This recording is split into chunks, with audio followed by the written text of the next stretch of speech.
T-shirt messages, the most universal ban. Everyone's tried it. Almost everyone's been punished. FIFA banned revealing shirts with slogans or images in 2002. The reason? Because players were turning their torsos into protest billboards. What used to be an expression of faith, tribute, or personal passion quickly became a legal gray zone. Kaka once lifted his jersey to show "I belong to Jesus." Banned. Mario Balotelli's "Why Always Me?" Technically illegal, just not punished that time. Didier Drogba booked for dedicating goals to loved ones. Even messages like "Happy Birthday Mum" got players warned. Why? Because it's a slippery slope. But the most intense example, Frédéric Kanouté, Sevilla, 2009, scored a goal, lifted his shirt, and underneath Palestine. Yellow card, massive backlash. FIFA didn't flinch. The irony, the celebration itself is harmless. It's the message that gets policed. Doesn't matter if it's political, religious, or personal. If it's printed, it's punished. Even if it's meant to raise awareness. Even if it's non-violent. Even if it's literally just words. FIFA's logic: keep football clean of messages, any message, to avoid chaos. But to the fans, that line feels blurred and maybe even unfair. Taking off your shirt booked for being shirtless. Yes, the most iconic celebration in football, ripping your shirt off and flexing, is illegal. In 2004, FIFA made it crystal clear, removing your shirt =sign mandatory yellow. The reason: time wasting, potential for offensive messaging, and, you guessed it, broadcast decency. Cristiano Ronaldo did it. Lionel Messi did it. Even Andres Iniesta did it. After scoring the winner in the 2010 World Cup final, he lifted his shirt to honor Danny Harkey. A beautiful moment, still got booked. Here's the twist. Players know they'll get carded, they just don't care. Because sometimes one yellow is worth eternal glory. Even if it means missing the next match, it's about the moment. And some moments are worth everything. For fans, it's iconic. For referees, it's a technicality. For FIFA, it's a rule set in stone.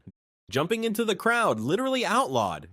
You just scored the goal of your life. You sprint to the fans. You dive in. Yellow card. Why? FIFA calls it excessive celebration and cites safety risks. But the reality is, it's about control. Crowds are unpredictable. Stadium security gets nervous. Mario Balotelli once ran to Inter fans and motionlessly stared at them. Booked. Emmanuel Adebayor ran the full length of the pitch to celebrate in front of the Arsenal fans after leaving the club. Booked, fined, banned, and one of the most meme-worthy moments in Premier League history. Fans loved it, authorities didn't. It's emotion, it's drama, it's risk management.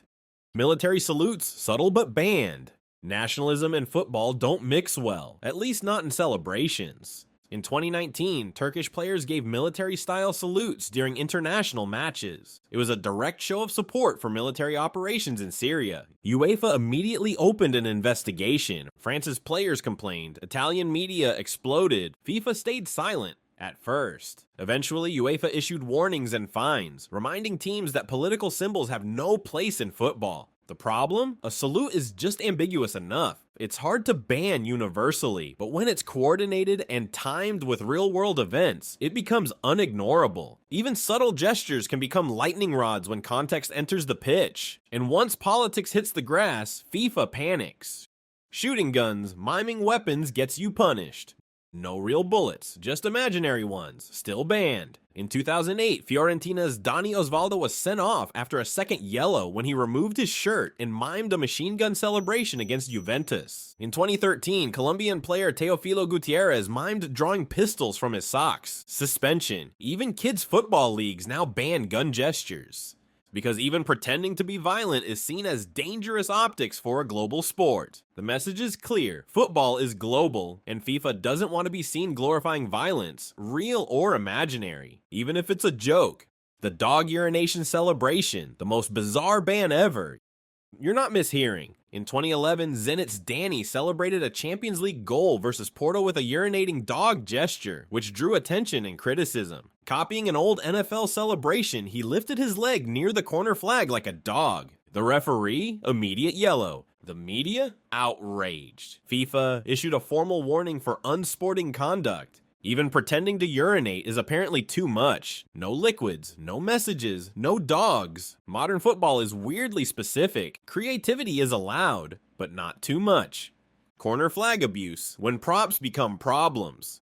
Celebrations involving the corner flag have gone from hilarious to heavily policed. Cristiano Ronaldo used to karate kick it. Booked. Raul used it as a mic stand. Warned. Some players headbutted it. Some mounted it. Some snapped it. More recently, players smashing the flag in rage or dancing with it excessively have seen cards fly. Reason: using outside objects for celebration == automatic caution, even if it's just a flag that's already there. Football draws the line at props, even if they're part of the pitch. Mocking opponents when taunts get personal.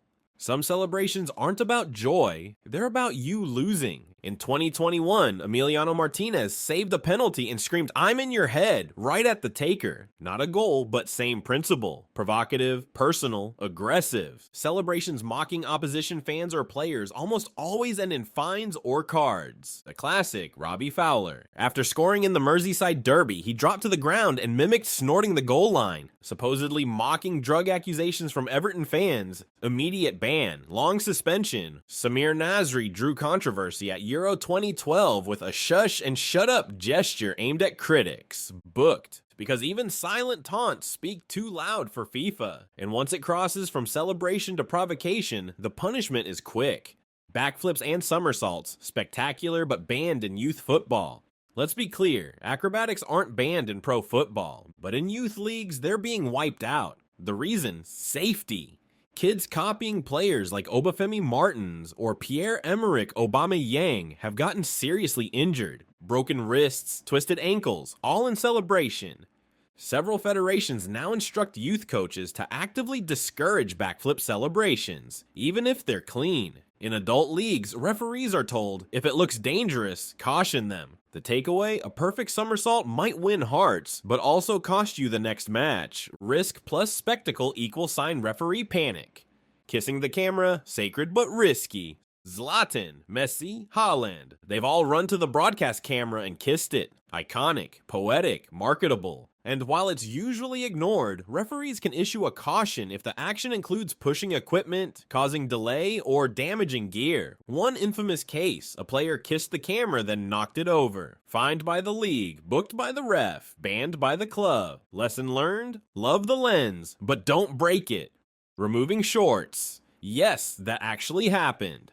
You know, taking off your shirt is banned. But shorts? Mario Jurovsky, Thai League, 2013. Scored a goal, pulled off his shorts, put them on his head, and saluted the crowd. Legendary. Also, double yellow, red card. FIFA's law says removal of any part of the uniform in celebration is unsporting conduct. So yeah, technically if you take your socks off, that's also a bookable offense. Try it and find out. Football, come for the goals, stay for the dress code. Football is a sport of emotion, but apparently not too much emotion. If you're thinking of celebrating your next goal, remember, smile, fine. Shirt off, booked. Shorts off, red. Props, booked. Mocking, booked. Miming, booked. And whatever you do, don't pretend to pee on the pitch. Because in football, it's not just how you play, it's how you celebrate. And sometimes celebrating too hard is the real offense.